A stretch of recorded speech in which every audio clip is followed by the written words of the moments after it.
गुरवे सर्वलोकानां विषये भवरोगिणां निधये सर्वविद्यानां दक्षिणामूर्तये नमः।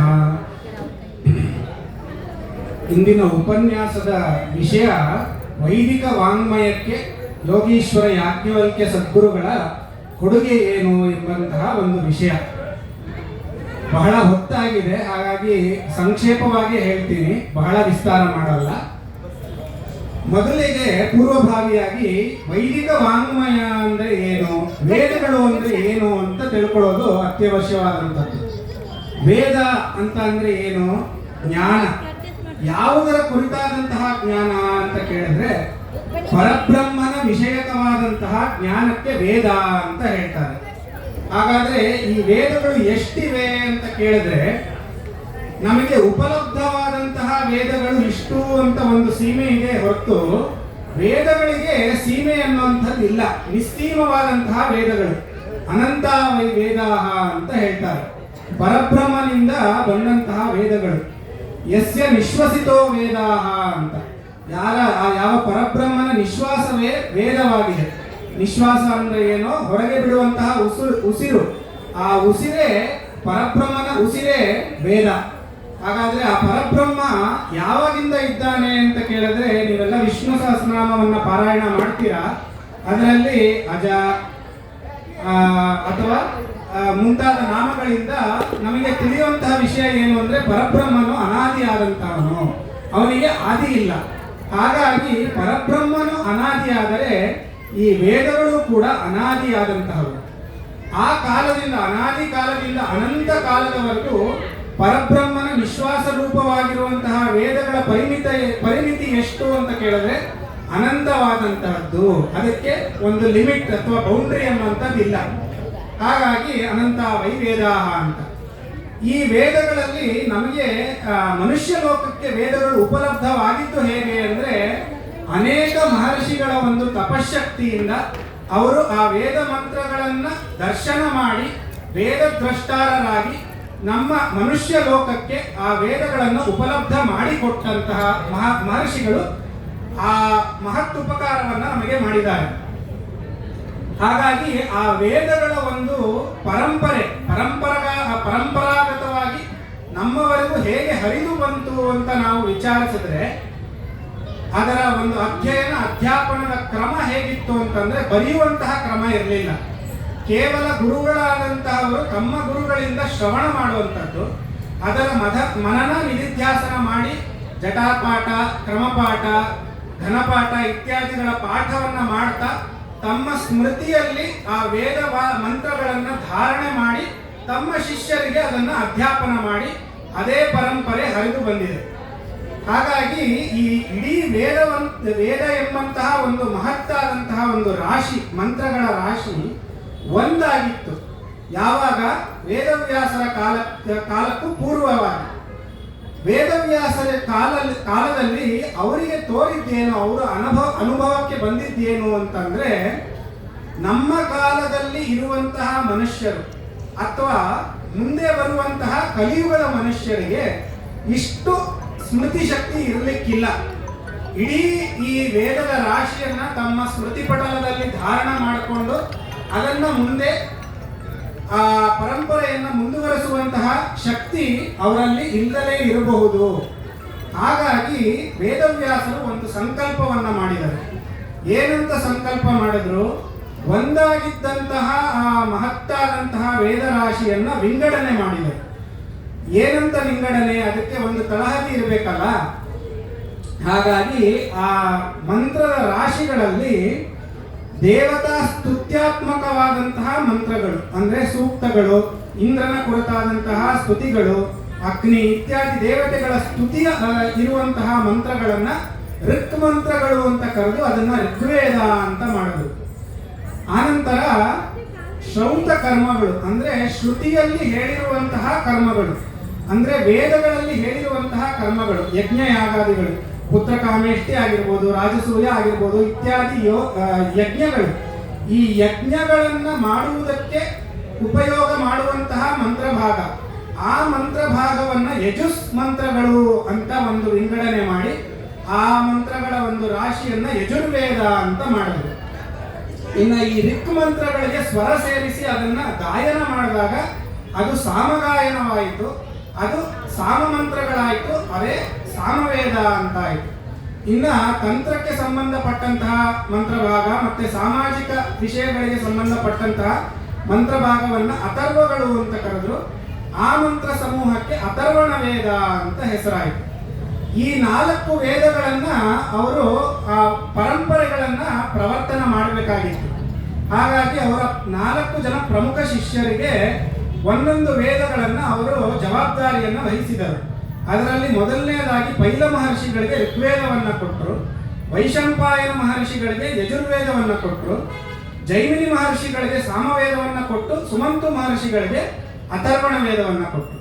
ಇದರಲ್ಲಿ ನಾವು ನೋಡಬೇಕಾಗಿರುವಂಥದ್ದು ಋಗ್ವೇದ ಆಗಲಿ, ಸಾಮವೇದ ಆಗಲಿ, ಅಥರ್ವಣ ವೇದ ಆಗಲಿ, ಇದರಲ್ಲಿ ಶುಕ್ಲ ಸಾಮವೇದ ಅಥವಾ ಕೃಷ್ಣ ಸಾಮವೇದ ಈ ರೀತಿ ವಿಂಗಡಣೆ ಇಲ್ಲ. ಕೇವಲ ಯಜುರ್ವೇದದಲ್ಲಿ ಮಾತ್ರ ನಮಗೆ ಕೃಷ್ಣ ಯಜುರ್ವೇದ, ಶುಕ್ಲ ಯಜುರ್ವೇದ ಎಂಬಂತಹ ಈ ವಿಂಗಡಣೆ ಕಾಣುತ್ತೆ. ಈ ಯಜುರ್ವೇದ ಪ್ರವರ್ತಕರು ಆದಿಯಲ್ಲಿ ಯಾರು ಅಂತಂದ್ರೆ ವೇದವ್ಯಾಸನ ಶಿಷ್ಯರು ವೈಶಂಪಾಯನರು. ಅವರ ಹೆಸರನ್ನ ನೀವು ಕೇಳಿರ್ತೀರ, ಮಹಾಭಾರತದ ವಕ್ತಾರರು ಅವರು. ವೇದವ್ಯಾಸರಿಂದ ಕೇಳಿ ಅದನ್ನ ಜನಮೇಜಯನಿಗೆ ಹೇಳಿದಂತಹವರು, ಹರಿವಂಶ ಪುರಾಣವನ್ನು ಅವರೇ ಉಪದೇಶ ಮಾಡಿದಂತಹವರು. ಅಂತಹವರು ಈ ಯಜುರ್ವೇದದ ಪ್ರವರ್ತಕರು. ಅವರು ಯಾರು ಅಂತ ಕೇಳಿದ್ರೆ ಈ ಯೋಗೀಶ್ವರ ಯಾಜ್ಞವಲ್ಕ್ಯ ಸದ್ಗುರುಗಳ ತಾಯಿ ಸುನಂದಾದೇವಿಯವರ ಅಣ್ಣಂದರು, ಅಂದ್ರೆ ಸೋದರ ಮಾವ ಆಗ್ಬೇಕು ಯಾಜ್ಞವಲ್ಕ್ಯರಿಗೆ. ಅವರು ಒಂದು ಬೃಹತ್ ಗುರುಕುಲ ನಡೆಸ್ತಾ ಇರ್ತಾರೆ. ಅಲ್ಲಿಗೆ ಯಾಜ್ಞವಲ್ಕ್ಯರ ಪೋಷಕರು ಅವರನ್ನ ತಂದು ಅವರ ಬ್ರಹ್ಮಚಾರ್ಯಾವಸ್ಥೆಗೆ ಬಂದಾಗ ಆ ವಟುವನ್ನ ಗುರುಗಳ ಆಶ್ರಯದಲ್ಲಿ ಬಿಟ್ಟು ಅವರು ವೇದಾಧ್ಯಯನಕ್ಕೆ ಅವರನ್ನ ವಹಿಸ್ತಾರೆ. ಆವಾಗ ಅನೇಕ ವರ್ಷಗಳು ಯಾಜ್ಞವಲ್ಕ್ಯ ಮಹರ್ಷಿಗಳು ವೈಶಂಪಾಯನರಲ್ಲಿ ಯಜುರ್ವೇದದ ಅಧ್ಯಯನವನ್ನ ಮಾಡ್ತಾರೆ. ಆ ಅಧ್ಯಯನವನ್ನ ಮಾಡುವಾಗ ವೈಶಂಪಾಯನರಿಗೆ ಕಂಡಂತಹ ಒಂದು ಸತ್ಯ ಏನು ಅಂದ್ರೆ, ಯಾಜ್ಞವಲ್ಕ್ಯರು ಅತ್ಯಂತ ಪ್ರತಿಭಾವಂತ ವಿದ್ಯಾರ್ಥಿ. ಅವರ ಇಡೀ ಗುರುಕುಲದಲ್ಲಿ ಎಲ್ಲಾ ವಿದ್ಯಾರ್ಥಿಗಳಿಗಿಂತ ಒಂದು ವಿಶೇಷವಾದಂತಹ ಪಾಂಡಿತ್ಯ ಮತ್ತೆ ಪ್ರತಿಭೆ ಯಾಜ್ಞವಲ್ಕ್ಯರಲ್ಲಿ ಅವರಿಗೆ ಕಂಡಿತ್ತು.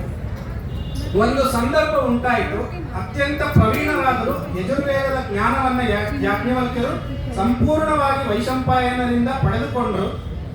ಆ ವೈಶಂಪಾಯನರ ಒಂದು ನ್ಯೂನತೆ ಅಂತ ಕರೀಬಹುದು, ಅವರಿಗೆ ಒಂದು ಶಾಪ ಇತ್ತು. ಯಾವುದೋ ಒಂದು ಸಂದರ್ಭದಲ್ಲಿ ವೇದವ್ಯಾಸರು ಅವರಿಗೆ ಶಾಪವನ್ನಿತ್ತರು. ಏನಂತ ಅಂದ್ರೆ, ನಿಮಗೆ ಈ ಬ್ರಹ್ಮಹತ್ಯೆ ದೋಷ ಎಂಬುವಂಥದ್ದು ಬರುತ್ತೆ ಅಂತ ಒಂದು ಶಾಪವನ್ನ ಕೊಟ್ಟಿದ್ದರು. ಆ ಸಂದರ್ಭ ಬಂದು ಒದಗಿತು. ಅವರ ಒಬ್ಬ ಸೋದರ ಅಳಿಯ ಮಲಗಿರುವಾಗ ಉದ್ದೇಶ ಇಲ್ಲದೆ ಇದ್ರೂ ಕೂಡ ಆ ವೈಶಂಪಾಯನರು ಅವರ ಸೋದರ ಅಳಿಯನ್ನ ಕೊಂದು ಬಿಡ್ತಾರೆ. ಉದ್ದೇಶ ಪೂರ್ವಕವಾಗಿ ಇಲ್ಲದಿದ್ದರೂ ಅವರಿಗೆ ಬ್ರಹ್ಮಹತ್ಯ ಉಂಟಾಗುತ್ತೆ. ಆ ಸಂದರ್ಭದಲ್ಲಿ ವೈಶಂಪಾಯನರು ಎಲ್ಲ ಶಿಷ್ಯರನ್ನ ಕರೆದು ಹೇಳ್ತಾರೆ, ನೀವೆಲ್ಲರೂ ತಪಶ್ಚರ್ಯವನ್ನ ಮಾಡಬೇಕು ಪ್ರಾಯಶ್ಚಿತ್ತಕ್ಕೋಸ್ಕರ. ಗುರುಗಳು ಮಾಡಿದಂತಹ ಪಾಪವನ್ನ ಪ್ರಾಯಶ್ಚಿತ್ತ ಮಾಡೋದಕ್ಕೋಸ್ಕರ ಶಿಷ್ಯರೆಲ್ಲರೂ 1 ವಾರ ತಪಸ್ಸನ್ನ ಮಾಡಬೇಕು ಅಂತ ಹೇಳ್ತಾರೆ. ಅವಾಗ ಯಾಜ್ಞವಲ್ಕ್ಯರು ಹೇಳೋದು, ಎಲ್ಲರೂ ಮಾಡುವ ಅವಶ್ಯಕತೆ ಇಲ್ಲ, ನಾನೊಬ್ಬನೇ ಮಾಡ್ತೀನಿ, ನನ್ನ ಒಂದು ತಪಶಕ್ತಿ ಅಪಾರವಾಗಿದೆ, ಅದರಿಂದ ಕೆಲವೇ ದಿನಗಳಲ್ಲಿ ಇದಕ್ಕೆ ಪ್ರಾಯಶ್ಚಿತ್ತ ಆಗಿಬಿಡುತ್ತೆ ಅಂತ ಹೇಳ್ತಾರೆ ಯಾಜ್ಞವಲ್ಕ್ಯರು. ಆದರೆ ಗುರುಗಳಿಗೆ ಅದು ಅಹಂಕಾರ ಅಂತ ತೋರುತ್ತೆ. ಹಾಗಾಗಿ ವೈಶಂಪಾಯನರು ಹೇಳ್ತಾರೆ, ನಿನಗೆ ನಾನು ಉಪದೇಶ ಮಾಡಿರುವಂತಹ ವಿದ್ಯೆಯಿಂದ ಅಹಂಕಾರ ಉಂಟಾಗಿದೆ, ಈ ಅಹಂಕಾರ ನಿನ್ನಲ್ಲಿ ಇರಬಾರ್ದು. ಹಾಗಾಗಿ ನಾನು ಕೊಟ್ಟಿರುವಂತಹ ಎಲ್ಲ ವಿದ್ಯೆಯನ್ನು ನೀನು ವಾಪಸ್ ಮಾಡಿಬಿಡು. ನೀನು ನಾನು ಕೊಟ್ಟಿರುವಂತಹ ಯಾವುದೇ ವಿದ್ಯೆಯನ್ನ ಉಪಯೋಗ ಮಾಡಬಾರ್ದು ಅಂತ ಗುರುಗಳು ಹೇಳ್ತಾರೆ. ಇಲ್ಲಿ ನಾವೆಲ್ಲ ಯೋಚನೆ ಮಾಡ್ಬೋದು, ತುಂಬ ಶ್ರಮಪಟ್ಟು ಎಷ್ಟೋ ವರ್ಷಗಳ ಕಾಲ ನಾವು ಯಾವುದೋ ಒಂದು ಡಿಗ್ರಿನೋ PhD ಮಾಡಿಬಿಟ್ಟು ಯಾವುದೋ ಒಂದು ಸಂದರ್ಭದಲ್ಲಿ ಅದನ್ನೆಲ್ಲ ವಿದ್ಯೆ ಎಲ್ಲ ನೀನು ಉಪಯೋಗಿಸಲೇಬಾರದು ಅಂತ ಯಾರಾದ್ರೂ ಹೇಳಿಬಿಟ್ರೆ ನಮ್ಮ ಒಂದು ಪ್ರತಿಕ್ರಿಯೆ ಏನಂತ ಇರ್ಬೋದು, ಯಾವುದೇ ಕಾರಣಕ್ಕೂ ಸಾಧ್ಯ ಇಲ್ಲ, ನಾನು ವಿದ್ಯೆಯನ್ನು ಸಂಪಾದನೆ ಮಾಡಿದ್ದೀನಿ, ಅದು ನಿಮ್ಮ ಸ್ವತ್ತಲ್ಲ ಅಂತ ಹೇಳಿ ಗುರುಗಳ ಮಾತನ್ನು ತಿರಸ್ಕಾರ ಮಾಡಿ ಬರುವಂಥವ್ರೆ ನಾವು. ಆದರೆ ಯಾಜ್ಞವಲ್ಕ್ಯರ ಒಂದು ನಡೆಯನ್ನ ನೋಡಿ ಆ ಗುರುಗಳ ಮಾತಿಗೆ ಅವರು ಎರಡನೇ ಮಾತು ಆಡಲಿಲ್ಲ. ಅಂದ್ರೆ ಗುರುಗಳ ಜೊತೆ ಏನೋ ಒಂದು ಭಿನ್ನಾಭಿಪ್ರಾಯ ಬಂದಿರ್ಬೋದೇ ಹೊರತಾಗಿ ಗುರುಗಳಲ್ಲಿ ಅನಾದರ ಅನ್ನುವಂಥದ್ದು ಎಳ್ಳಷ್ಟು ಗುರುಗಳಲ್ಲಿ ಇರಲಿಲ್ಲ ಯಾಜ್ಞವಲ್ಕ್ಯ ಮಹರ್ಷಿಗಳಿಗೆ. ಹಾಗಾಗಿ ಅವರು ಹೇಳಿದ್ರು, ನೀವು ಹೇಳಿದಂತೆ ಆಗಲಿ ಅಂತ. ಹಾಗಾಗಿ ಆ ವೈಶಂಪಾಯನ ಮಹರ್ಷಿಗಳಿಂದ ಅವರು ಪಡೆದುಕೊಂಡಂತಹ ಆ ಜ್ಞಾನವನ್ನ ವಮನ ರೂಪದಲ್ಲಿ ಹೊರಗೆ ಹಾಕ್ತಾರೆ. ಆವಾಗ ವೈಶಂಪಾಯನರು ಅಂದ್ಕೊಂಡ್ರಂತೆ, ಇಂತಹ ಪ್ರತಿಭಾವಂತ ವಿದ್ಯಾರ್ಥಿ ನಾನು ಉಪದೇಶ ಮಾಡಿದಂತಹ ಜ್ಞಾನಕ್ಕೆ ಇವನ ಮನನ ನಿಧಿಧ್ಯಾಸನಗಳನ್ನು ಸೇರಿಸಿ ಒಂದು ಮಹಾ ಜ್ಞಾನದ ರಾಶಿಯನ್ನೇ ಇವನು ಹೊರಗೆ ಹಾಕಿದ್ದಾನೆ. ಇದು ವ್ಯರ್ಥ ಆಗಬಾರ್ದು, ಇದು ಉಪಯೋಗಕ್ಕೆ ಬರಬೇಕು ಅಂತ. ಹಾಗಾಗಿ ಅವರು ಮಿಕ್ಕ ಶಿಷ್ಯರಿಗೆ ಆದೇಶ ಮಾಡಿದ್ರು, ಏನಂತ, ನೀವೆಲ್ಲ ತಿತ್ತಿರಿ ಪಕ್ಷಿಗಳ ಒಂದು ರೂಪವನ್ನು ಧಾರಣೆ ಮಾಡಿ ಅವರು ಮಾಡಿರುವಂತಹ ವಮನವನ್ನು ನೀವು ಸ್ವೀಕಾರ ಮಾಡಿ ಅಂತ ಆದೇಶ ಮಾಡಿದ್ರು. ಅದರ ಅನುಸಾರವಾಗಿ ಮಿಕ್ಕ ಶಿಷ್ಯರೆಲ್ಲ ತಿತ್ತಿರಿ ಪಕ್ಷ ರೂಪವನ್ನು ಧಾರಣೆ ಮಾಡಿ ಆ ಒಂದು ಜ್ಞಾನವನ್ನ ಜೀರ್ಣಿಸ್ಕೊಂಡ್ರು. ಆ ತಿತ್ತಿರಿ ಪಕ್ಷಿಯ ರೂಪದಲ್ಲಿ ಆ ಜ್ಞಾನವನ್ನ ಅವರು ಪಡೆದುಕೊಂಡು ಆ ಒಂದು ಸಂಹಿತೆಯನ್ನು ಅವರು ಪ್ರವರ್ತನೆ ಮಾಡಿದ್ರಿಂದ ಆ ವೇದ ಭಾಗಕ್ಕೆ ತೈತ್ತಿರೀಯ ಸಂಹಿತೆ ಎಂಬಂತಹ ನಾಮ ಬಂತು. ಆ ತೈತ್ತಿರೀಯ ಸಂಹಿತೆಯನ್ನೇ ನಾವು ಇವತ್ತು ಕೃಷ್ಣ ಯಜುರ್ವೇದ ಅಂತ ಹೇಳ್ತೀವಿ. ಅಂದ್ರೆ ವೈಶಂಪಾಯನರು ಕೊಟ್ಟಂತಹ ಆ ಜ್ಞಾನಕ್ಕೆ ಯಾಜ್ಞವಲ್ಕ್ಯರು ತಮ್ಮ ಕೊಡುಗೆಯನ್ನು ಸೇರಿಸಿ ಆ ತೈತ್ತಿರೀಯ ಸಂಹಿತೆಯನ್ನ ನಮಗೆ ಕೊಟ್ಟಿದ್ದಾರೆ. ಅಂದ್ರೆ ಒಂದು ಅರ್ಥದಲ್ಲಿ ಈ ಕೃಷ್ಣ ಯಜುರ್ವೇದದ ಪ್ರವರ್ತಕರು ಕೂಡ ಯಾಜ್ಞವಲ್ಕ್ಯ ಮಹರ್ಷಿಗಳೇ. ಇದು ಒಂದು ಕಡೆ ಆಯಿತು. ಇನ್ನ ಕೊಟ್ಟಿದ್ದಂತಹ ಜ್ಞಾನ ಅಥವಾ ಸಂಪಾದನೆ ಮಾಡಿದಂತಹ ಜ್ಞಾನವೆಲ್ಲ ಹೊರಗೆ ಹಾಕಿದ ಮೇಲೆ ಯಾಜ್ಞವಲ್ಕ್ಯರು ಏನ್ ಮಾಡಬೇಕು? ಇನ್ನು ಅವರು ಪಡೆದಂತಹ ಜ್ಞಾನ ಉಪಯೋಗಿಸುವಂತಿಲ್ಲ, ಏನ್ ಮಾಡಬೇಕು? ಮತ್ತೆ ಮನೆಗೆ ಹೋಗ್ಬೇಕಾ? ಏನ್ ಮಾಡಬೇಕು? ಅವರು ಸಂಕಲ್ಪ ಮಾಡಿದ್ದು, ಮತ್ತೆ ನಾನು ಒಬ್ಬ ಮನುಷ್ಯನಿಂದ ಜ್ಞಾನವನ್ನ ಪಡೆಯೋದಿಲ್ಲ, ನಾನು ಜ್ಞಾನವನ್ನ ಪಡೆದ್ರೆ ಅದು ದೈವದಿಂದ. ಹಾಗಾಗಿ ಪ್ರತ್ಯಕ್ಷವಾಗಿ ಕಾಣುವಂತಹ ಪರಮಾತ್ಮನ ಒಂದು ವಿಶೇಷ ವಿಭೂತಿ ರೂಪ ಅಂದ್ರೆ ಸೂರ್ಯ ಪರಮಾತ್ಮ, ಸೂರ್ಯದೇವ. ಆ ಸೂರ್ಯದೇವನ ಕುರಿತಾಗಿ ನಾನು ತಪಸ್ಸನ್ನ ಮಾಡ್ತೀನಿ, ಆ ತಪಸ್ಸಿನ ಮೂಲಕ ನಾನು ಜ್ಞಾನ ಸಂಪಾದನೆ ಮಾಡ್ತೀನಿ ಅಂತ ಸಂಕಲ್ಪ ಮಾಡಿ ಸೂರ್ಯನ ಕುರಿತಾಗಿ ಯಾಜ್ಞವಲ್ಕ್ಯ ಮಹರ್ಷಿಗಳು ತಪಶ್ಚರ್ಯವನ್ನ ಮಾಡ್ತಾರೆ. ಆ ತಪಶ್ಚರ್ಯದಿಂದ ಆದಿತ್ಯನು ಪ್ರಸನ್ನನಾಗಿ ಅವರಿಗೆ ಒಂದು ಬಿಳಿ ಕುದುರೆಯ ರೂಪದಲ್ಲಿ ದರ್ಶನವನ್ನ ಕೊಡ್ತಾನೆ. ದರ್ಶನವನ್ನ ಕೊಟ್ಟು, ನಿನಗೆ ಏನು ಬೇಕು ಅಂತ ಕೇಳಿದಾಗ ಅವ್ರು ಕೇಳಬಹುದಾಗಿತ್ತು, ನನ್ನ ಜೀವನೋಪಾಯಕ್ಕೆ ಏನೋ ಒಂದು ಬೇಕು, ನನಗೆ ಆಸ್ತಿ ಬೇಕು, ಸಂಪತ್ತು ಬೇಕು, ಅದು ಬೇಕು, ಇದು ಬೇಕು ಅಂತ. ಅದು ಯಾವುದೂ ಅವ್ರು ಕೇಳಲಿಲ್ಲ. ಅವ್ರು ಕೇಳಿದ್ದು ವೇದ ಜ್ಞಾನ ನನಗೆ ಅನುಗ್ರಹಿಸು ಅಂತ. ಅದಕ್ಕೆ ಸೂರ್ಯದೇವ ಆ ಒಂದು ಪ್ರಾರ್ಥನೆಯಿಂದಲೇ ಪ್ರಸನ್ನನಾಗಿ ಅಲ್ಲಿವರೆಗೂ ಈ ಮನುಷ್ಯ ಕುಲಕ್ಕೆ ಉಪಲಬ್ಧವಾಗಿರದಂತಹ ವೇದ ಭಾಗ ಅದನ್ನ ಆ ಯಾಜ್ಞವಲ್ಕ್ಯ ಮಹರ್ಷಿಗಳಿಗೆ ಉಪದೇಶವನ್ನ ಮಾಡಿದ. ಯಾಜ್ಞವಲ್ಕ್ಯರು ತಮ್ಮ ಹೊರಗಿನ ಕಣ್ಣುಗಳನ್ನ ಮುಚ್ಚಿ ಒಳಗಿನ ಕಣ್ಣನ್ನ ತೆರೆದಾಗ ಆ ವೇದ ಭಾಗಗಳು ಅವರಿಗೆ ಕಾಣಿಸ್ತು. ಆ ವೇದಗಳ ದರ್ಶನವನ್ನ ಮಾಡಿದ್ರು. ಅವರು ವೇದ ದ್ರಷ್ಟಾರರಾದರು. ಆ ವೇದಗಳ ಭಾಗವನ್ನೇ ನಾವು ಶುಕ್ಲ ಯಜುರ್ವೇದ ಅಂತ ಕರಿತೀವಿ. ಆ ಶುಕ್ಲ ಯಜುರ್ವೇದ ಅದರ ವಿಶೇಷತೆ ಏನು ಅಂತ ಕೇಳಿದ್ರೆ, ಬ್ರಾಹ್ಮಣ ಭಾಗ ಮತ್ತೆ ಸಂಹಿತಾ ಭಾಗ ಎರಡು ಸರಿಯಾಗಿ ಕ್ರಮವಾಗಿದೆ. ಕೃಷ್ಣ ಯಜುರ್ವೇದದಲ್ಲಿ ಎರಡು ಮಿಕ್ಸ್ ಆಗ್ಬಿಟ್ಟಿದೆ. ಆದರೆ ಶುಕ್ಲ ಯಜುರ್ವೇದದಲ್ಲಿ ಆ ವಿಂಗಡಣೆ ಅನ್ನುವಂಥದ್ದು ಸ್ಪಷ್ಟವಾಗಿದೆ, ಹಾಗಾಗಿ ಶುದ್ಧವಾಗಿದೆ. ಕೃಷ್ಣ ಯಜುರ್ವೇದ ಶುದ್ಧವಾಗಿರುವಂಥದ್ದು ಅಲ್ಲ ಅಂತ ಅಲ್ಲ ಅಭಿಪ್ರಾಯ, ಆದರೆ ಈ ವಿಶೇಷತೆ ಶುಕ್ಲ ಯಜುರ್ವೇದದಲ್ಲಿದೆ. ಅಲ್ಲದೆ ನೀವು ಯಾವುದೇ ಬೇರೆ ವೇದ ಭಾಗವನ್ನು ನೋಡಿದ್ರೆ, ಅದು ಋಗ್ವೇದ ಆಗಿರ್ಬೋದು, ಕೃಷ್ಣ ಯಜುರ್ವೇದ ಆಗಿರ್ಬೋದು, ಸಾಮವೇದ ಆಗಿರ್ಬೋದು, ಅಥರ್ವಣ ವೇದ ಆಗಿರ್ಬೋದು, ಆ ಮಂತ್ರ ದ್ರಷ್ಟಾರರು 20 ರಿಂದ 50 ಋಷಿಗಳು ಕಂಡಂತಹ ಮಂತ್ರಗಳನ್ನ ಸೇರಿಸಿ ಒಂದು ವೇದ ಭಾಗ ಆಗುತ್ತೆ. ಆದರೆ ಈ ಇಡೀ ಶುಕ್ಲ ಯಜುರ್ವೇದಕ್ಕೆ ದ್ರಷ್ಟಾರರು ಒಬ್ಬರೇ, ಅವರು ಯೋಗೀಶ್ವರ ಯಾಜ್ಞವಲ್ಕ್ಯ ಮಹರ್ಷಿಗಳು. ಅದು ಈ ಯಾಜ್ಞವಲ್ಕ್ಯರ ಮಹಿಮೆ ಮತ್ತೆ ಶುಕ್ಲ ಯಜುರ್ವೇದದ ಒಂದು ವೈಶಿಷ್ಟ್ಯ. ಇನ್ನೆಲ್ಲ ವೇದ ಭಾಗಗಳು 30-50 ಮಹರ್ಷಿಗಳು, 30 ರಿಂದ 50 ಮಹರ್ಷಿಗಳು ದರ್ಶನ ಮಾಡಿದಂತಹ ವೇದ ಭಾಗಗಳ ಮಂತ್ರಗಳಾದರೆ, ಶುಕ್ಲ ಯಜುರ್ವೇದವನ್ನ ದರ್ಶನ ಮಾಡಿದಂತಹ ವ್ಯಕ್ತಿ ಒಬ್ಬರೇ, ಅದು ಯಾಜ್ಞವಲ್ಕ್ಯರ ಮಹಾತ್ಮೆ. ಇನ್ನ ಒಂದು ಮಹಾತ್ಮೆ ಇದೆ. ಏನು ಅಂದ್ರೆ, ಸಾಧಾರಣವಾಗಿ ನಾವು ನೋಡಿದ್ರೆ ವೇದಗಳಲ್ಲಿ ಬ್ರಾಹ್ಮಣ ಭಾಗದಲ್ಲಿ ಉಪನಿಷತ್ತುಗಳು ಇರ್ತವೆ. ಆದರೆ ಶುಕ್ಲ ಯಜುರ್ವೇದದಲ್ಲಿ ಸಂಹಿತೆಯ ಜೊತೆ ಒಂದು ಉಪನಿಷತ್ತಿದೆ. ಅದು ಮಂತ್ರಾತ್ಮಕವಾದಂತಹ ಉಪನಿಷತ್ತು. 18 ಮಂತ್ರಗಳಿರುವಂತಹ ಈಶಾವಾಸ್ಯ ಉಪನಿಷತ್ತು. ಅದಕ್ಕೆ ಪೂರ್ವಭಾವಿಯಾಗಿ ಒಂದು ಮಂತ್ರ ಹೇಳ್ತಾರೆ. ಪೂರ್ಣಮದ ಪೂರ್ಣಮಿದಂ ಪೂರ್ಣಾತ್ ಪೂರ್ಣಮುದಚ್ಯತೆ ಪೂರ್ಣಸ್ಯ ಪೂರ್ಣಮಾದಾಯ ಪೂರ್ಣಮೇವಾವಶಿಷ್ಯತೆ ಅಂತ. ಆ ಒಂದು ಮಂತ್ರದ ಅರ್ಥ ಇಡೀ ವೇದಾಂತದ ಅರ್ಥವನ್ನ ಆ ಒಂದು ಮಂತ್ರ ಅರ್ಥ ಹೇಳುತ್ತೆ. ಅಂತಹ ವಿಶೇಷವಾದಂತಹ ಅರ್ಥ ಆ ಒಂದು ಮಂತ್ರದಲ್ಲಿದೆ. ಅದು ಕೂಡ ಪೂರ್ಣ, ಇದು ಕೂಡ ಪೂರ್ಣ, ಎಲ್ಲವೂ ಪೂರ್ಣ. ಪೂರ್ಣಕ್ಕೆ ಪೂರ್ಣವನ್ನ ಸೇರಿಸಿದ್ರೆ ಪೂರ್ಣವೇ ಉಳಿಯುತ್ತೆ ಅಂತ. ಇದನ್ನ ಪರಬ್ರಹ್ಮನ ಕುರಿತಾಗಿ ಆ ಮಂತ್ರ ತಿಳಿಸ್ಕೊಡುತ್ತೆ. ಆದರೆ ನಾವು ವ್ಯವಹಾರದಲ್ಲಿ ತಗೊಂಡ್ರೂ ಕೂಡ ಒಂದು ಆಶಾಭಾವನೆಯನ್ನು ಹುಟ್ಟಿಸುವಂತಹ ಮಂತ್ರ. ನಾವೆಲ್ಲರೂ ಪೂರ್ಣರು, ಇದನ್ನ ನಾವು ಮನಗಾಣಬೇಕು. ಏನನ್ನೋ ಪಡ್ಕೊಳ್ಳೋದ್ರಿಂದ ನನ್ನಲ್ಲಿ ಪೂರ್ಣತೆ ಬರುತ್ತೆ ಅನ್ನೋದಲ್ಲ. ಸ್ವಾಭಾವಿಕವಾಗಿ ನಾವು ಪೂರ್ಣರು. ಭಗವಂತ ನಮಗೆ ಏನು ಕೊಟ್ಟಿಲ್ಲ? ಕೈ, ಕಾಲು, ಕಿವಿ, ಮೂಗು, ಬಾಯಿ ಎಲ್ಲ ಸರಿಯಾಗಿ ಕೊಟ್ಟಿದ್ದಾನೆ. ಸರಿಯಾದ ದೇಹ ಕೊಟ್ಟಿದ್ದಾನೆ. ಒಳ್ಳೆ ಪರಂಪರೆಯಲ್ಲಿ ಜನ್ಮವನ್ನ ಕೊಟ್ಟಿದ್ದಾನೆ.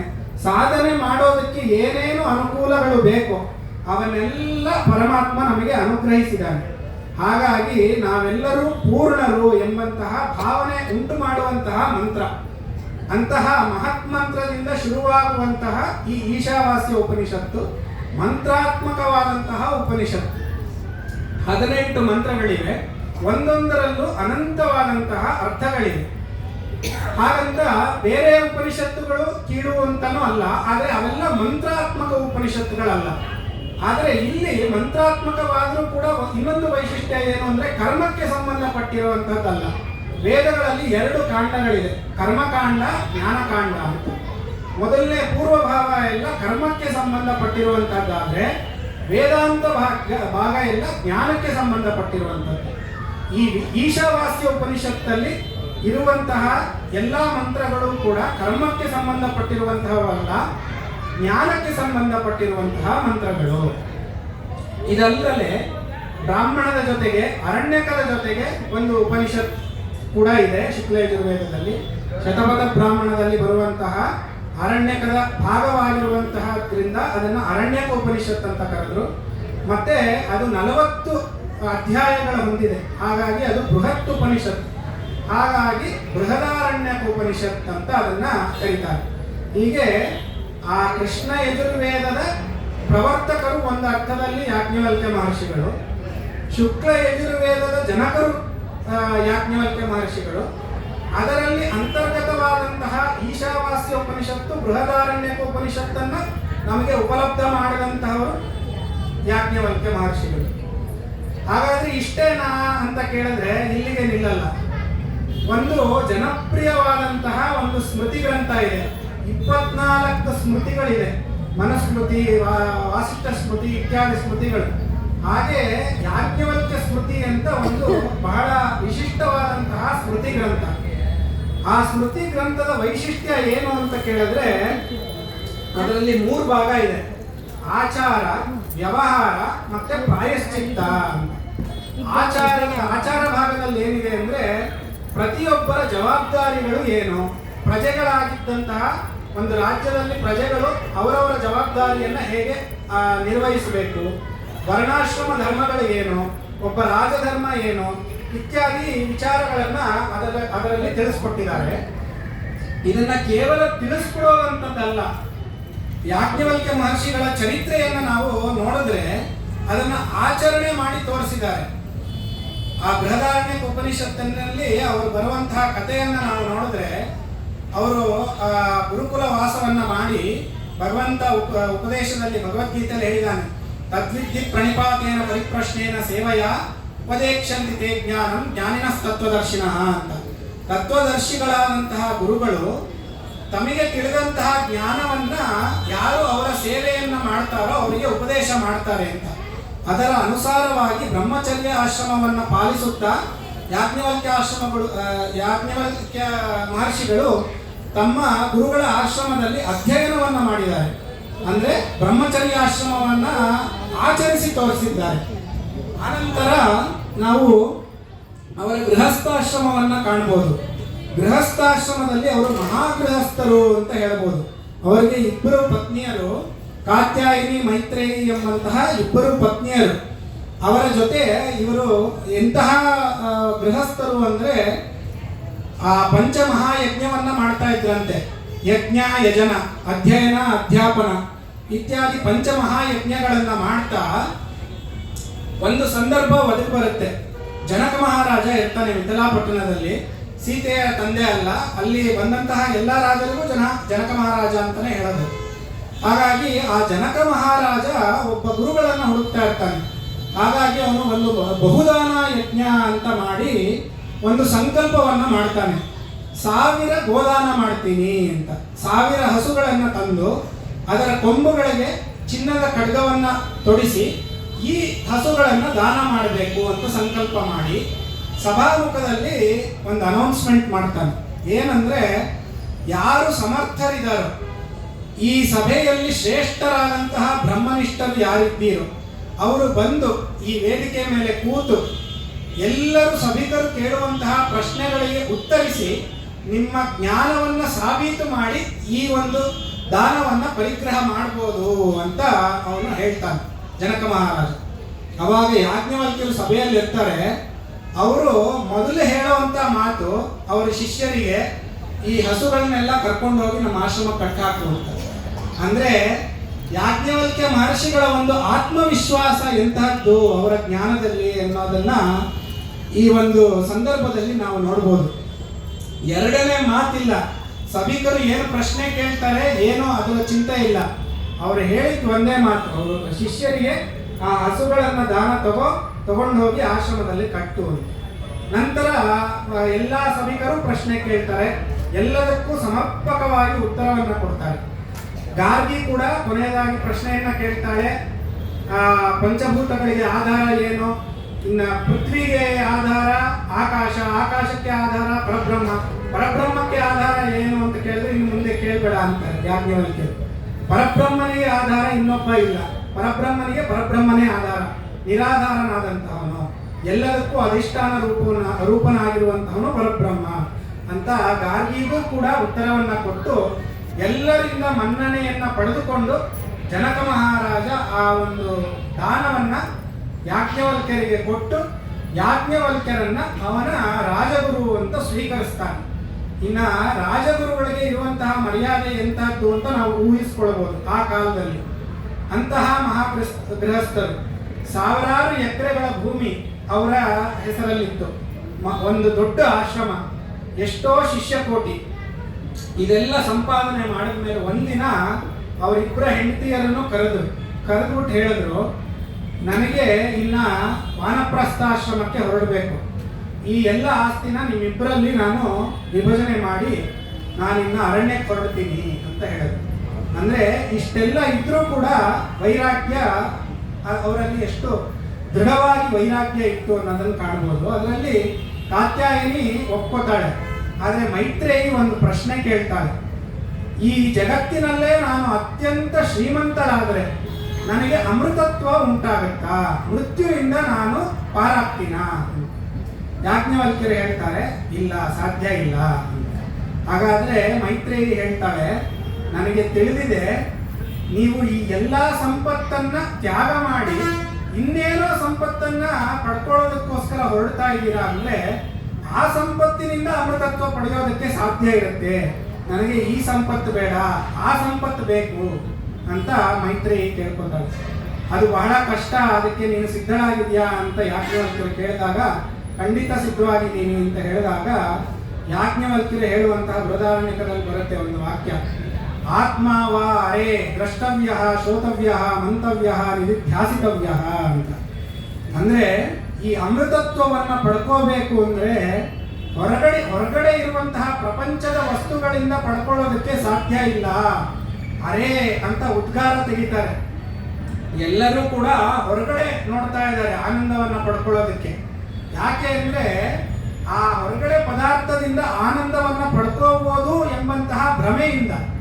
ಆದರೆ ನಿಜವಾಗಲೂ ಆನಂದ ಅನ್ನುವಂಥದ್ದು ಎಲ್ಲಿದೆ ಅಂದ್ರೆ ಸ್ವರೂಪದಲ್ಲಿ ಆನಂದ ಇದೆ, ಒಳಗಡೆ ಆತ್ಮದ ಸ್ವರೂಪದಲ್ಲಿ ಆನಂದ ಇದೆ.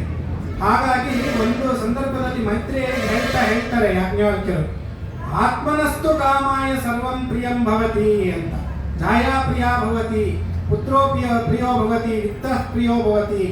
ಎಲ್ಲವೂ ಕೂಡ ನಮಗೆ ಪ್ರಿಯ ಅಂತ ಅನಿಸೋದು ಯಾಕೆ ಅಂತ ಅಂದ್ರೆ ಆ ಆತ್ಮದ ಸ್ವರೂಪವಾದಂತಹ ಆನಂದವನ್ನು ಆ ವಸ್ತುವಲ್ಲಿ ನಾವು ಕಾಣ್ತಾ ಇರ್ತೀವಿ. ಹಾಗಾಗಿ ನಮಗೆ ಅದು ಆನಂದ ಕೊಡುತ್ತೆ ಎಂಬಂತಹ ಭ್ರಮೆ ಉಂಟಾಗುತ್ತೆ.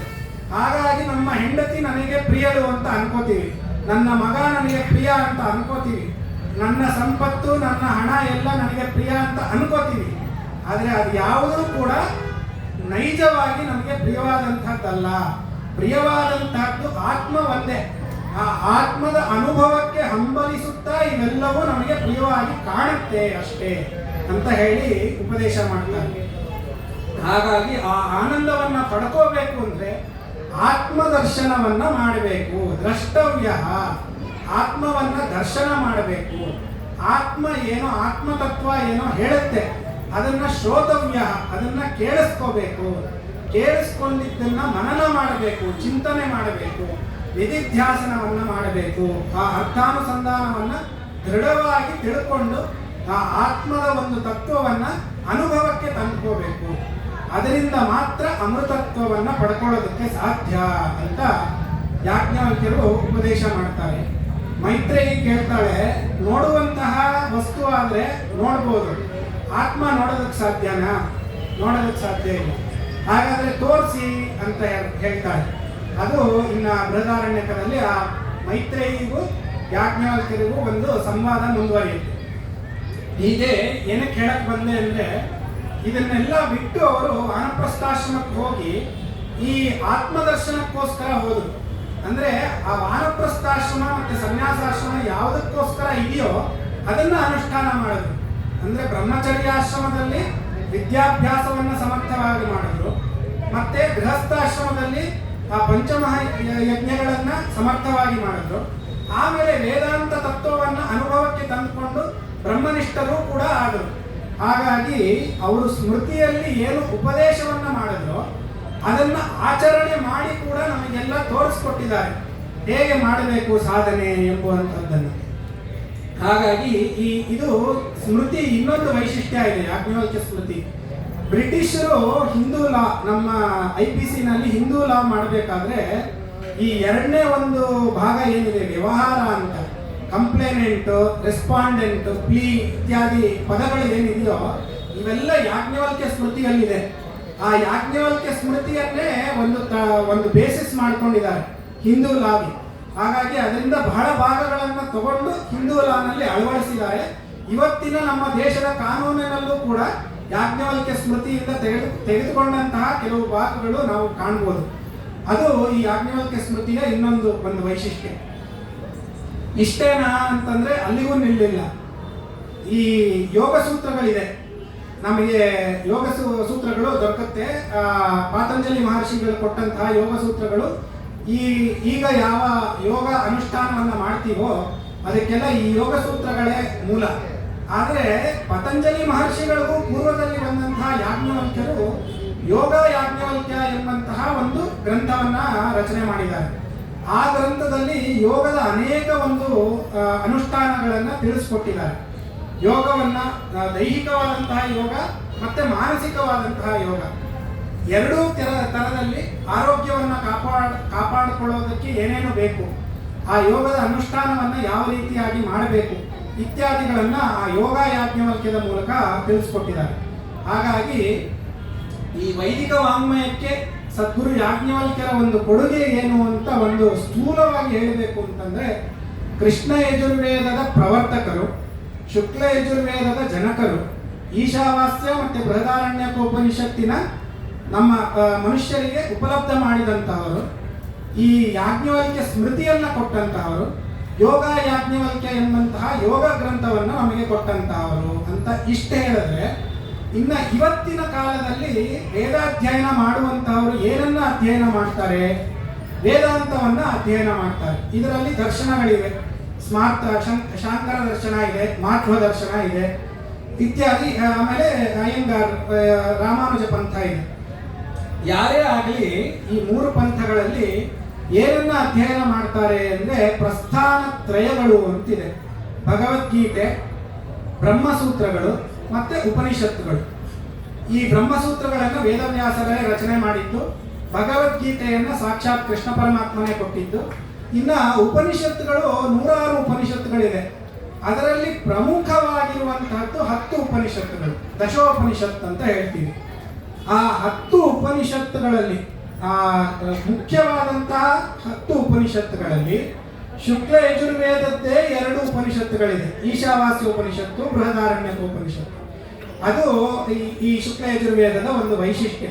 ಹಾಗಾಗಿ ಇವತ್ತಿನ ಕಾಲದಲ್ಲಿ ಒಬ್ಬ ವೇದಾಧ್ಯಾಯಿ, ವೇದಾಂತದ ಒಬ್ಬ ವಿದ್ಯಾರ್ಥಿ ಯಾರು ಅಧ್ಯಯನ ಮಾಡ್ತಾ ಇದ್ದಾನೋ ಅವನು ಅಧ್ಯಯನ ಮಾಡುವ ಒಂದು ಕ್ರಮದಲ್ಲಿ ಈ ಪ್ರಸ್ಥಾನತ್ರಯಕ್ಕೆ ಸೇರಿರುವಂತಹ ಈ ಈಶಾವಾಸ್ಯ ಉಪನಿಷತ್ತು, ಬೃಹದಾರಣ್ಯಕ ಉಪನಿಷತ್ತಿನ ಭಾಷ್ಯಗಳ ಅಧ್ಯಯನವನ್ನು ಮಾಡಲೇಬೇಕು. ಅದರ ಅನುಸಾರವಾಗಿ ಅವನು ಮೊದಲು ಉಪನಿಷತ್ತಿನ ಅಧ್ಯಯನ ಮಾಡಬೇಕು. ಅನಂತರ ಅವರ ಮತ ಆಚಾರ್ಯರು, ಶಂಕರಾಚಾರ್ಯರ ಭಾಷ್ಯ ಆಗಿರ್ಬೋದು, ಮಧ್ವಾಚಾರ್ಯರ ಭಾಷ್ಯ ಆಗಿರ್ಬೋದು, ಇಬ್ಬರು ಕೂಡ ಈ ಈಶಾವಾಸ್ಯ ಉಪನಿಷತ್ತಿಗೆ ಮತ್ತೆ ಬೃಹದಾರಣ್ಯಕ ಉಪನಿಷತ್ ಎರಡಕ್ಕೂ ಕೂಡ ಭಾಷ್ಯವನ್ನ ಮಧ್ವಾಚಾರ್ಯರು ರಚನೆ ಮಾಡಿದ್ದಾರೆ, ಶಂಕರಾಚಾರ್ಯರು ರಚನೆ ಮಾಡಿದ್ದಾರೆ. ಅದನ್ನ ಇವತ್ತಿನ ವೇದಾಂತದ ಅಧ್ಯಾಯಿಗಳು ಎಲ್ಲರೂ ಕೂಡ ಅಧ್ಯಯನ ಮಾಡಲೇಬೇಕಾದಂತಹದ್ದು ಅನಿವಾರ್ಯ. ಹಾಗಾದ್ರೆ ಇನ್ನೊಂದು ಅಪಪ್ರಚಾರ ಇದೆ. ಯಾಜ್ಞವಲ್ಕ್ಯರಿಗೆ ಗುರುಶಾಪ ಆಗಿದೆ ಅಥವಾ ಯಾಜ್ಞವಲ್ಕ್ಯರ ಪರಂಪರೆ ಅವರಿಗೆ ಗುರುಶಾಪ ಆಗಿದೆ ಅಂತ. ಎರಡನ್ನ ನೋಡಿದ್ರೆ ಮೊದಲನೇದು ಏನು ಅಂದ್ರೆ ಯಾಜ್ಞವಲ್ಕ್ಯರಿಗೆ ಗುರುಶಾಪ ಆಗಿದೆ ಅಂತ ನಾವು ಒಂದು ತಪ್ಪು ಭಾವನೆ ಇದೆ. ನಾವು ಶಂಕರಾಚಾರ್ಯರ ಕಾಲಮಾನ, ಯಾಜ್ಞವಲ್ಕ್ಯರ ಕಾಲಮಾನ ನೋಡಿದ್ರೇನೆ ಗೊತ್ತಾಗ್ಬಿಡುತ್ತೆ. ಶಂಕರಾಚಾರ್ಯರು ಬಹಳ ನಂತರ ಕಾಲದಲ್ಲಿ ಬಂದಂತಹವರು, ಅದಕ್ಕೆ ಪೂರ್ವದಲ್ಲಿ ಬಂದಂತಹವರು ಯಾಜ್ಞವಲ್ಕ್ಯ ಮಹರ್ಷಿಗಳು. ಹಾಗಾಗಿ ಅವರನ್ನ ಶಂಕರಾಚಾರ್ಯರು ಶಪಿಸಿದರು ಅನ್ನೋದಕ್ಕೆ ಆ ಕಾಲವನ್ನ ನೋಡಿದ್ರೆ ನಮಗೆ ಇಲ್ಲ ಅಂತ ಗೊತ್ತಾಗುತ್ತೆ. ಇಲ್ಲ ಆದ್ರೂ ಸಾಧಿಸ್ತೀವಿ ಅಂತ ಹೇಳಿದ್ರೆ ಶಂಕರಾಚಾರ್ಯರ ಭಾಷ್ಯ ಗ್ರಂಥಗಳನ್ನು ನೋಡಿದ್ರೆ, ಅಂದ್ರೆ ಭಾಷ್ಯ ಗ್ರಂಥಗಳು ಅಂದ್ರೆ ಏನು, ಅದು ಮೇರು ಗ್ರಂಥಗಳು. ಅವರ ಒಂದು ದರ್ಶನವನ್ನು ಸ್ಥಾಪನೆ ಮಾಡೋದಕ್ಕೆ ಅವರು ರಚನೆ ಮಾಡಿರುವಂತಹ ಗ್ರಂಥಗಳು. ಈ ಮುಖ್ಯವಾದಂತಹ ಪ್ರಸ್ಥಾನತ್ರಯಗಳಿಗೆ ಭಾಷ್ಯವನ್ನು ರಚನೆ ಮಾಡಿ ತಮ್ಮ ದರ್ಶನವನ್ನು ಅವರು ಪ್ರಚಾರ ಮಾಡಿದಂಥದ್ದು. ಆ ಭಾಷ್ಯ ಗ್ರಂಥಗಳಲ್ಲಿ ಶಂಕರಾಚಾರ್ಯರ ಅತ್ಯಂತ ಸಂಕ್ಷೇಪವಾದಂತಹ ಭಾಷ್ಯ ಅಂದರೆ ವಿಷ್ಣು ಸಹಸ್ರನಾಮ ಭಾಷ್ಯ. ಆ 1000 ನಾಮಗಳಿಗೆ ಒಂದೊಂದು ನಾಮಕ್ಕೂ ಅರ್ಥಗಳನ್ನು ಭಗವತ್ಪಾದರು ಹೇಳ್ಕೊಂಡು ಹೋಗ್ತಾರೆ. ಆ ಹೇಳ್ಕೊಂಡು ಹೋಗುವಂತಹ ಸಂದರ್ಭದಲ್ಲಿ 108 ಶ್ಲೋಕದಲ್ಲಿ 30 ಬಾರಿ ಯಾಜ್ಞವಲ್ಕ್ಯರನ್ನೇ ಉದಾಹರಿಸಿದ್ದಾರೆ. ಕಡಿಮೆ ಅಂದ್ರೆ 30 ಬಾರಿ ಯಾಜ್ಞವಲ್ಕ್ಯರು ಹೇಳಿದ್ದನ್ನ ಉದಾಹರಿಸಿ ಅವರು ಅರ್ಥವನ್ನ ಹೇಳಿದ್ದಾರೆ. ಒಬ್ಬರ ಮೇಲೆ ನಮಗೆ ಅನಾದರ ಇದ್ರೆ ಅಥವಾ ಅವರಿಗೆ ಶಾಪವನ್ನ ಕೊಟ್ಟಿದ್ದೀವಿ ಅಂತಂದ್ರೆ ಅವರನ್ನ ಉದಾಹರಿಸಿ ಅವರ ಮಾತನ್ನ ಹೇಳಿ ಅರ್ಥವನ್ನ ಹೇಳುವಂತಹ ಸಂದರ್ಭ ಬರೋದಕ್ಕೆ ಸಾಧ್ಯನೇ ಇಲ್ಲ. ಇನ್ನ ಇದು ಸಂಕ್ಷೇಪ ಭಾಷ್ಯ, ವಿಷ್ಣು ಸಹಸ್ರನಾಮ ಭಾಷ್ಯ. ಇನ್ನ ಭಗವದ್ಗೀತಾ ಭಾಷ್ಯಾದಿಗಳನ್ನ ನೋಡಿದ್ರೆ ಬೃಹದಾರಣ್ಯಕ ಮತ್ತು ಈಶಾವಾಸ್ಯ ಉಪನಿಷತ್ತನ್ನ ಹೇರಳವಾಗಿ ಭಗವತ್ಪಾದರು ಅದನ್ನ ಉದಾಹರಿಸಿದ್ದಾರೆ. ಇನ್ನ ಎರಡನೇ ಆಕ್ಷೇಪ ಏನು, ಯಾಜ್ಞವಲ್ಕ್ಯರನ್ನ ಶಪಿಸಿಲ್ಲ, ಅವರ ಪರಂಪರೆಯಲ್ಲಿ ಬಂದವರನ್ನೆಲ್ಲ ಶಪಿಸ್ಬಿಟ್ಟಿದ್ದಾರೆ. ಇನ್ನ ಅದನ್ನ ನೋಡಿದ್ರೆ ಯಾಜ್ಞವಲ್ಕ್ಯರ ಪರಂಪರೆಯಲ್ಲಿ ಬಂದಂತಹವರು ಸುರೇಶ್ವರಾಚಾರ್ಯರು, ಅಂದ್ರೆ ಪೂರ್ವಾಶ್ರಮದಲ್ಲಿ ಅವರು ಮಂಡನ ಮಿಶ್ರರು ಅಂತ. ಅವರನ್ನ ವಾದದಲ್ಲಿ ಭಗವತ್ಪಾದರು ಗೆದ್ದು ಅವರನ್ನ ಶಿಷ್ಯರನ್ನಾಗಿ ಮಾಡಿಕೊಂಡು ತಮ್ಮ ಪ್ರಥಮ ಪೀಠಕ್ಕೆ ಅಧಿಪತಿಗಳನ್ನಾಗಿ ಮಾಡ್ತಾರೆ. ಇನ್ನ 3 ಶಿಷ್ಯರಿದ್ರು ಶಂಕರಾಚಾರ್ಯರಿಗೆ, ತೋಟಕಾಚಾರ್ಯರು, ಹಸ್ತಾಮಲಕರು ಮತ್ತೆ ಪದ್ಮಪಾದರು ಅಂತ. ಅವರು 3 ಜನರು ಶಂಕರಾಚಾರ್ಯರನ್ನ ಹುಡುಕೊಂಡು ಬಂದು ಅವರಲ್ಲಿ ಆಶ್ರಯವನ್ನ ಪಡೆದರು.